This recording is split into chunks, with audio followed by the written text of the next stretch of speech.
Bienvenue sur le podcast Au fil des lunes. Il vous racontera le parcours d'hommes et de femmes mus par la recherche d'une relation différente avec la nature et d'un peu plus de bienveillance en ce monde. Nous vous ferons découvrir nos activités autour du bien-être, que ce soit du yoga, de la méditation, de l'hypnose, du reiki, de la sylvothérapie et bien d'autres thèmes encore. Vous découvrirez les changements que les invités ont implémentés dans leur quotidien et leur transformation au gré des lunes. Alors entrez dans notre salon de thé virtuel.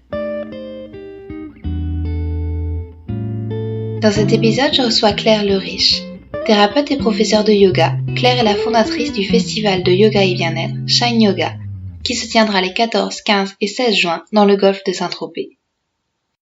Pendant 3 jours, les festivaliers vont vivre des expériences incroyables, que ce soit pour goûter au yoga sous toutes ses formes, danser au rythme de musique sacrée, ou profiter de l'énergie ambiante de ce lieu idyllique pour tout simplement méditer sur la plage. Dans un programme éclectique et d'une grande richesse culturelle, mêlant inspiration chamanique, tradition yogique et modernité, nous nous transportons sur les prairies de la mer en faisant un tour d'horizon de ce festival.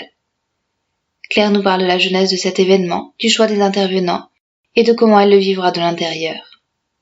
Nous évoquons aussi le parcours de la créatrice de ce festival, sa rencontre avec le yoga, son expérience et son apprentissage à Bali, et de la façon dont elle a intégré cela à son retour en France. Une conversation avec une passionnée, aux allures de voyage initiatique, qui donne envie de se transporter aux 4 coins du monde pour explorer les différentes voies du bien-être, avec bien sûr une première étape pour le décollage au festival Shine Yoga. Bonjour Claire, je vous reçois, vous êtes professeure de yoga, mais vous êtes aussi la créatrice du festival Shine Yoga, qui va se dérouler le 14, 15, 16 juin prochain dans le Var. C'est la 2e édition du festival, si je ne me trompe pas. Tout d'abord, est-ce que vous pouvez nous présenter un petit peu ce festival, si vous voulez bien ? Oui, bien sûr. Bonjour Claire-Vie. Alors oui, ce festival, c'est la 2e édition. C'est un projet que j'avais depuis quelques années. C'est un projet de festival de yoga, mais aussi de musique au sens de musique vibratoire, de musique qui guérisse. Donc tout ce qui va être bain sonore, des musiques de hang, des choses comme ça, où les musiciens ont une intention également de pureté, une pure intention derrière. Et aussi un festival où on peut s'exprimer par le mouvement. Donc on le fait déjà par le yoga, mais aussi par la danse.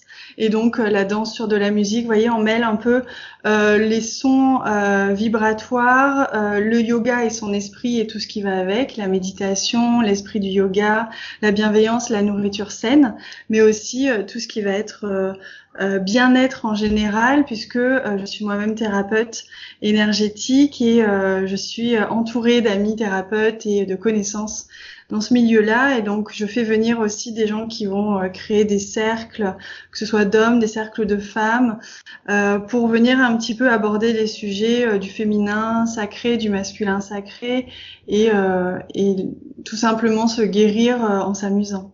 D'accord. Et vous disiez que c'était quelque chose qui trottait dans votre tête depuis un moment. C'était quoi l'idée derrière ce festival? Qu'est-ce qui vous a donné envie de créer tout ça? Alors ça vient au fur et à mesure, j'avoue, c'est au fur et à mesure de mes expériences de vie. Mais j'ai toujours pensé j'ai jamais voulu moi m'enfermer dans une seule discipline, un seul domaine. Dans ma vie, j'explore beaucoup de choses et je trouve que tous les domaines et toutes les techniques sont faites pour être rassemblées ou communiquer entre elles justement pour apporter un plus. C'est ce que je pense d'ailleurs de manière générale dans la vie. Je trouve qu'on travaille mieux à plusieurs que seul. Enfin, en tout cas, on crée mieux. Et donc, c'est pareil pour ça. Et donc, j'ai toujours pensé qu'il serait intéressant de proposer un festival multidisciplinaire comme ça. Mais j'avais besoin, je pense, d'expérimenter avant personnellement toutes ces techniques et à travers ma vie personnelle pour pouvoir ensuite le mettre en application dans un festival parce que c'est toujours ce que j'ai aimé faire, travailler. Je travaillais dans le cinéma avant, dans la musique aussi un peu, et donc j'avais simplement envie de me tourner vers le bien-être, mais j'avais besoin d'expérimenter avant. D'accord. Et vous avez expérimenté, il y a beaucoup de styles de yoga qui sont proposés. Il y a du vinyasa, il y a du hatha, il y a du paddle yoga aussi. Vous avez expérimenté toutes ces pratiques-là? Exactement. Oui, alors je rebondis simplement sur le paddle, c'est que on est le seul festival en France de yoga qui est juste au bord de l'eau, qui est face à la mer, et on a cette chance d'être dans un établissement qui est typé polynésien, donc tout est en extérieur avec comment dire, un décor vraiment magnifique qui est fait de palmiers, de bois, etc. Et du coup, oui, donc on est face à la mer, donc on utilise l'élément eau énormément, parce que je trouve que c'est un élément important justement dans la guérison, dans le soin et le bien-être en général. C'est un élément qui véhicule les émotions, qui permet de se purifier, surtout l'eau de la mer, l'eau salée. Oui. Donc on l'utilise à travers le paddle yoga, mais aussi des méditations face à la mer le matin, au lever du soleil, et puis quiconque, tous les festivaliers, tous les intervenants peuvent aller se baigner à n'importe quel moment aussi de la journée. Et oui, j'ai expérimenté, j'ai été professeure de paddle yoga puisque j'ai habité 2 ans sur Bali. Donc j'ai enseigné le paddle yoga là-bas à Bali. J'ai enseigné aussi le vinyasa, le hatha, le pranayama. Je suis professeure de yoga depuis plusieurs années maintenant, donc j'ai eu le temps à la fois de l'expérimenter personnellement et aussi de l'enseigner. D'accord. Et vous proposez aussi des séances de danse, il me semble. C'est quelque chose qui a beaucoup d'intérêt pour vous? C'est l'expression par le mouvement, peut-être? C'est quoi l'idée de proposer cela? Parce que c'est pas forcément commun pour tous les festivals de yoga de proposer cela. C'est vrai. Alors en fait, la danse c'est quelque chose qui me plaît depuis toujours, c'est vrai personnellement, mais j'ai découvert l'association du bien-être avec la danse à Bali justement, dans ce qu'on appelle les ecstatic dance. Ce que j'ai beaucoup aimé, c'est que par exemple à Bali, il y a un endroit, un studio de yoga où ils proposent une fois par semaine, voire deux, de se retrouver en journée avec des gens qu'on ne connaît pas et de venir danser grâce au son sacré d'un DJ. Et on est porté par la musique comme ça pendant 1 heure et demie, 2 heures à danser. Au début un petit peu timidement et puis ensuite on se lâche avec les personnes que parfois on ne connaît pas du tout. Et ça a été une révélation pour moi. J'avais l'habitude d'aller danser, que ce soit dans les festivals, dans les concerts et autres, mais c'est souvent relié à de l'alcool, à la nuit, etc.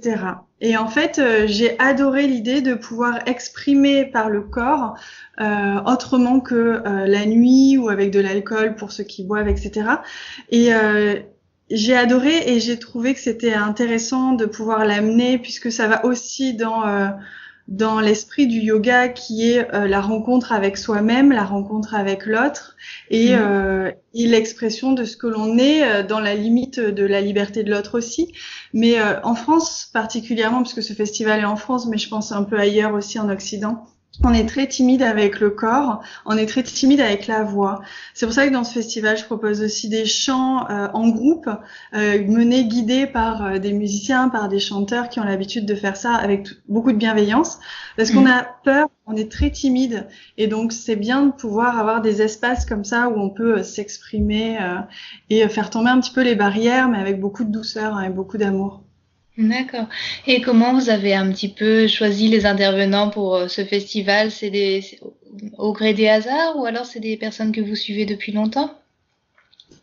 Alors, il y a de tout. C'est vrai que j'ai très envie, moi, d'ancrer ce festival dans sa région. Donc, je me voyais pas faire un festival sans faire venir des intervenants, des partenaires, des acteurs, finalement, de la région, tout simplement, parce que la région accueille ce festival et c'est important de pouvoir vraiment... moi, j'y habite depuis plusieurs années, mais je suis pas née ici, par exemple. C'était important pour moi déjà. Enfin, voilà, je trouve que c'est très important même. Et donc il y a certains acteurs, intervenants, partenaires qui sont dans la région, qui font vivre la région justement dans ce milieu-là, du yoga, de la danse, de la musique. Il y a aussi des intervenants de l'extérieur qui viennent de plus loin. Je pense notamment à Mukande Kaur, qui est une chamane, une thérapeute aussi absolument incroyable. Elle est exactement dans le même état d'esprit que moi, c'est-à-dire qu'elle est dans l'amour, elle est dans l'énergie féminine et bienveillante, et tout en respectant les hommes et en les acceptant. Vous voyez, il y a toute cette cette idée-là est derrière. Et donc j'ai trouvé que Mukande c'était une vraie belle rencontre. La petite anecdote, c'est que je lui avais proposé de venir déjà l'an dernier. On s'était jamais rencontrés, mais je l'ai senti parce que je suis très intuitive et je suis énormément mon intuition. Donc j'ai senti que c'était, en fait, j'étais en train de marcher le soir en bord de mer à la pleine lune et j'ai ressenti que c'était Mukande qu'il fallait que j'appelle et que je lui propose d'être un petit peu la maman du festival avec moi, qu'on soit deux mamans sur ce festival. Et elle a accepté. Et donc, que ce soit Mukande, Elsa Sunita aussi, qui est chamane aussi, que ce soit Johan Guichard, qui lui a énormément formé les professeurs de yoga et d'autres personnes à l'acro-yoga en France, et qui aujourd'hui est dans le Thai massage. Il y a aussi Ariane Albecker qui, elle, a sa chaîne YouTube Yoga Coaching, que je connaissais par vidéo, mais j'avais jamais eu l'occasion de rencontrer. Donc, on a longuement échangé avant et elle était d'accord pour venir au festival. Donc, en fait, c'est des rencontres, c'est des ressentis, c'est des valeurs surtout. Voilà, j'essaye de faire venir des personnes qui à la fois sont compétentes, mais qui sont aussi très bienveillantes. D'accord. Et par rapport aux festivaliers, les gens qui participent à ce festival, c'est plus des yogis confirmés ou c'est des curieux? C'est un petit peu quoi l'énergie dans ces 3 jours? Alors justement, j'ai voulu que ce soit accessible à tout le monde. Ça, c'était très important pour moi dès le départ. Ce qui fait que, en fait, à chaque fois, je pense le festival en deux, comment dire, dans deux, pas deux directions, mais deux niveaux. Il y a l'accès aux yogis curieux ou une personne qui ne connaît pas du tout le yoga. On a même ouvert aux familles cette année. On a créé un pass famille, donc qui est accessible aux parents et aux enfants. Donc comme ça, les personnes qui ne connaissent pas le yoga ou qui ont envie de venir juste pour s'amuser et juste prendre du plaisir ont accès à des cours et que c'est accessible à tout le monde. Les professeurs s'adaptent. Et d'un autre côté aussi, on a un second niveau. Je vous parlais aussi des thérapeutes qui seront présents et du coup, les professeurs et toute la programmation est construite pour que un yogi qui soit expérimenté ou du moins qui ne soit pas débutant ou même j'ai énormément de professeurs de yoga aussi qui viennent au festival, ils trouvent un plus, ce qu'ils n'ont pas forcément dans leur pratique de tous les jours, ou ce que c'est vrai que quand on est professeur, on a tendance à donner beaucoup mais on reçoit pas assez. Donc là, ça permet justement aux professeurs de venir prendre un peu, de rencontrer des intervenants qu'ils auraient peut-être pas l'occasion de rencontrer. Donc j'ai vraiment créé la programmation pour que ce soit accessible à tous. D'accord, très bien. Et peut-être qu'on peut parler un petit peu plus de vous personnellement, de votre parcours. Est-ce que vous pouvez nous raconter votre rencontre avec le yoga justement? Ça fait partie de vous ou vous est venu comment sur votre route?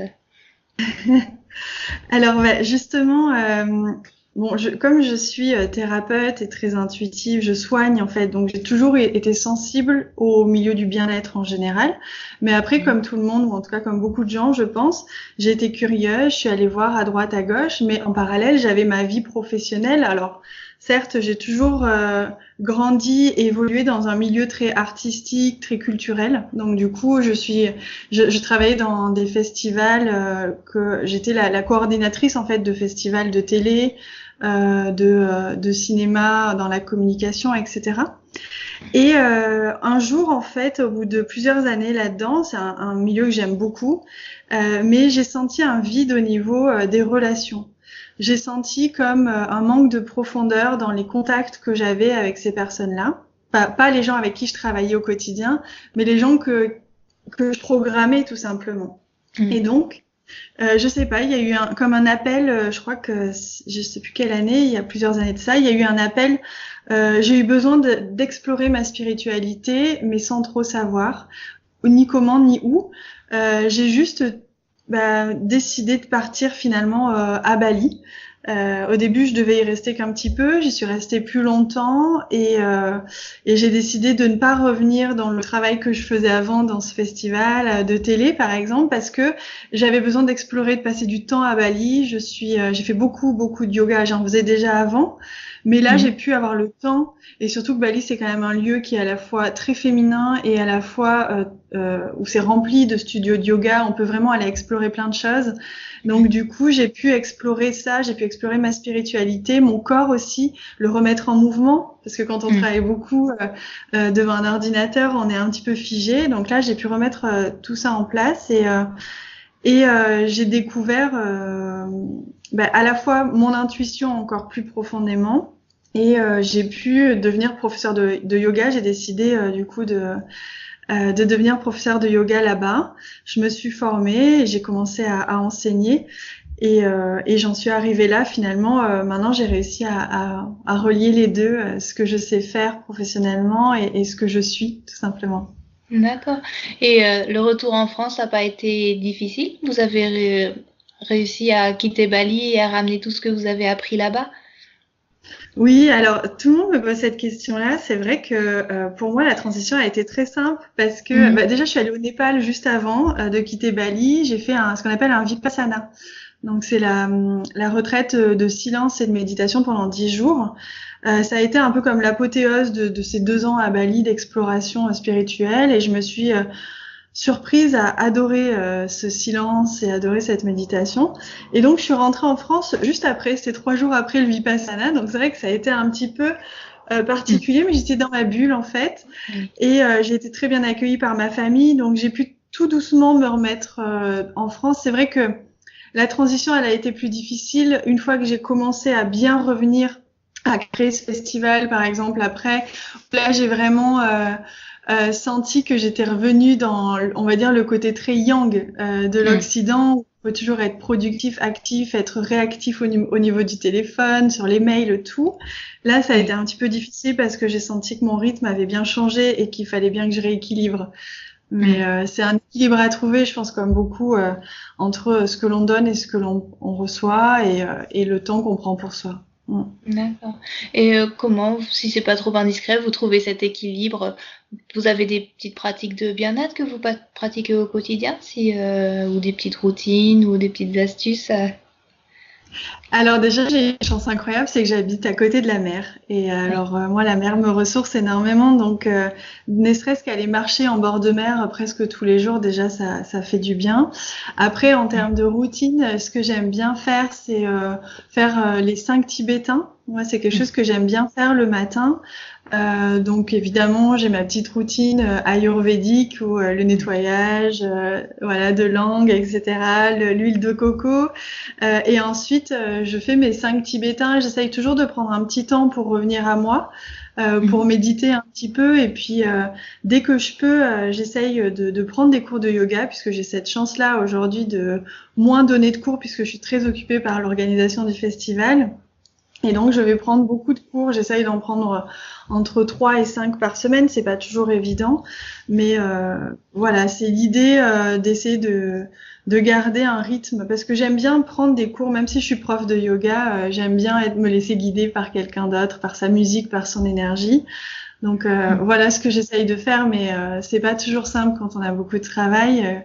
Je pense comme beaucoup de gens. Mais on fait ce qu'on peut. D'accord. Et vous parliez de l'Ayurveda. Dans le festival de Shine Yoga, il y a aussi l'influence chamanique. Vous puisez vos inspirations de par le monde. Il y a un courant qui vous est plus cher à votre cœur ou c'est vraiment éparpillé? Alors j'avoue que je me refuse, mais très naturellement, hein, c'est pas une obligation, mais je me refuse à me laisser guider par des courants. C'est pas trop mon truc. Je suis quand même une personne très ouverte et je veux que ce festival soit très ouvert, très accueillant, dans le respect évidemment. Et donc non, je suis surtout curieuse et je souhaite que les festivaliers, que les personnes qui viennent au festival aient la chance de rencontrer des pratiques, des disciplines ou des personnes qu'elles n'auraient pas forcément croisées ailleurs. Et peut-être que des fois, ça peut donner envie. Vous voyez, vous allez avoir la chance de pouvoir, là, cette année, on a la chance d'avoir Elsa qui va nous proposer du yoga chamanique. Donc, c'est assez rare, un yoga chamanique. Elle est chamane. Et moi, je suis très, très, très ravie, en fait, de pouvoir l'accueillir parce que on va pouvoir découvrir, alors qu'on aime ou qu'on n'aime pas. Après, c'est pas grave, on teste. Mais l'idée, c'est ça, tout en restant dans cet état d'esprit de vouloir apporter du mieux-être, quoi qu'il en D'accord. soit. Après, je suis ouverte à toute discipline. Vous voyez, on a cette année du yoga et live music. Donc, c'est un couple d'amis à moi qui sont de Toulouse au départ. Il est DJ, elle est danseuse et prof de yoga. Et à deux, en étant en couple, ils ont réussi à créer ce yoga et live music. Lui a créé, alors qu'il était DJ, il est toujours DJ dans l'électronique, mais il a créé des sons sur une fréquence particulière, je crois que c'est la 432 Hertz, je crois, de mémoire. Donc sur une fréquence qui soigne, il a créé tout un set musical et elle a créé le cours de yoga dessus.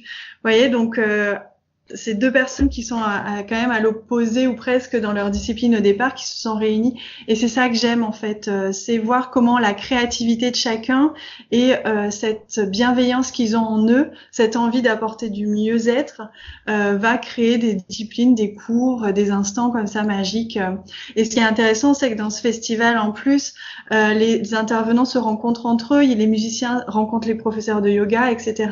Et donc même pendant le festival, il va se créer des choses, des cours qui étaient prévus seuls vont être à plusieurs parce que la rencontre va se faire. En tout cas, c'est ce que je souhaite et c'est ce que je mets en place à chaque fois. D'accord.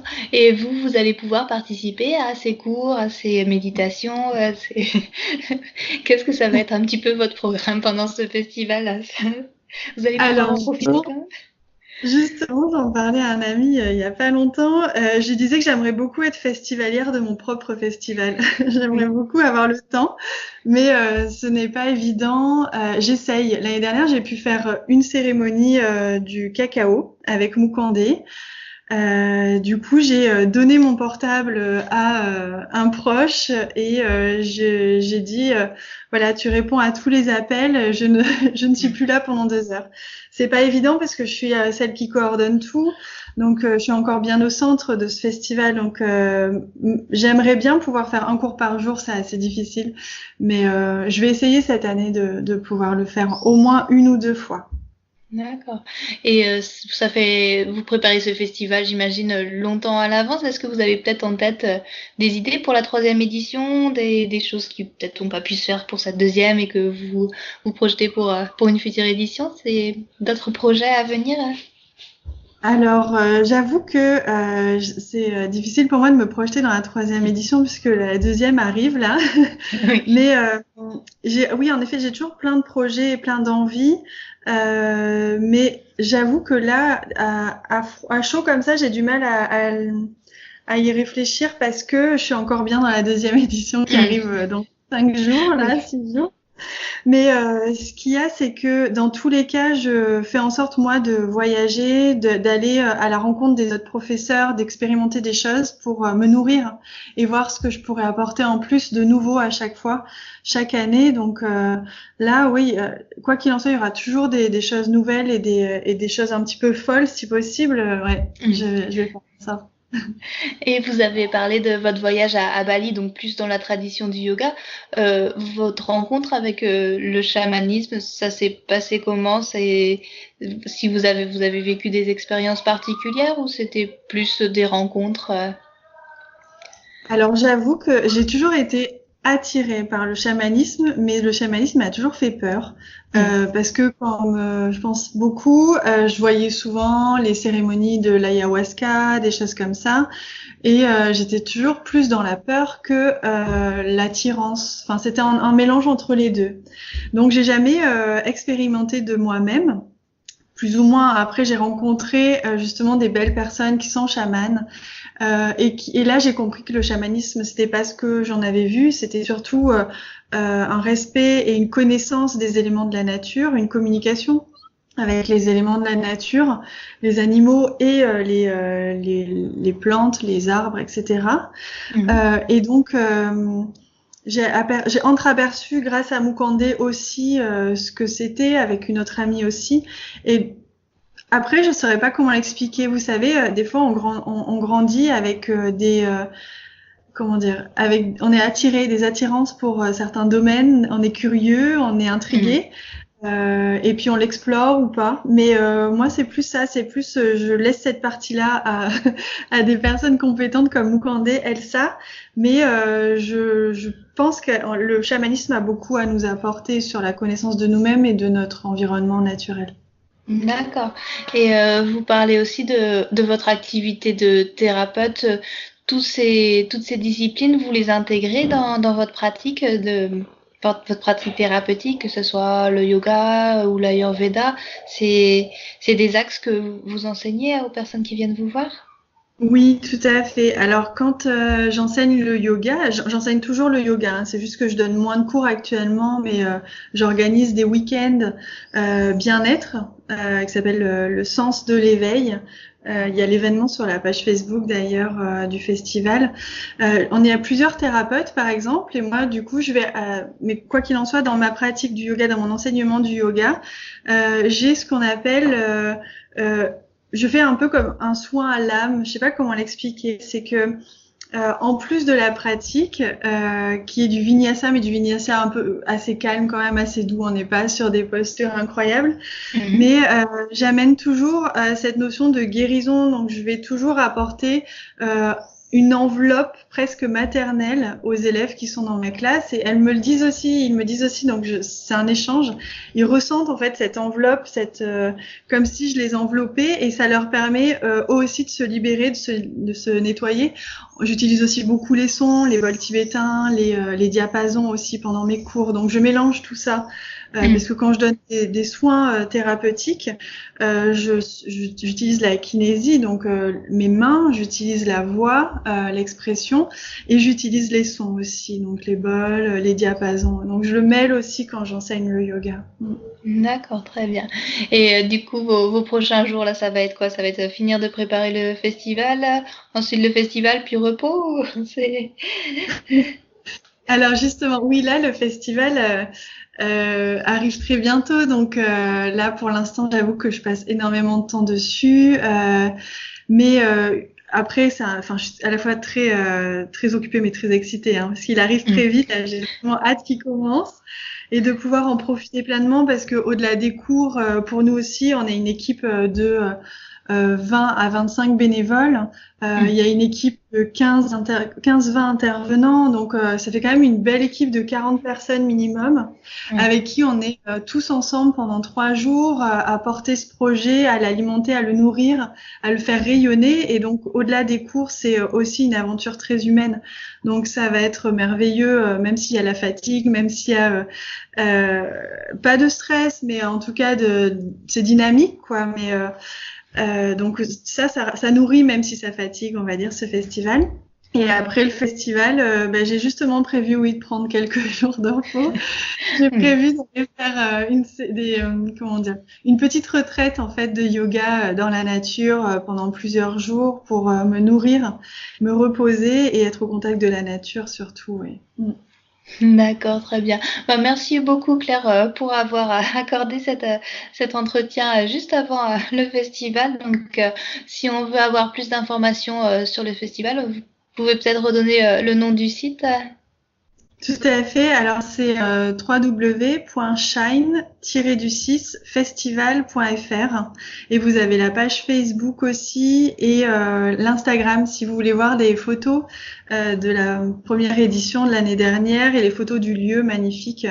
N'hésitez pas à aller voir, il y a plein de choses dessus. D'accord. Et si les gens veulent vous voir un peu plus personnellement, vous avez un site internet particulier pour vous joindre, vous? Alors, mon site internet, actuellement, je suis en train de l'améliorer, donc il est hors ligne, mais il sera en ligne juste après le festival. C'est www.yogabyclaire.com, et j'ai mon compte Facebook aussi qui s'appelle Yoga by Claire, où je communique beaucoup dessus. D'accord, merci beaucoup en tout cas, puis félicitations pour l'organisation du festival avec un programme si riche et si éclectique.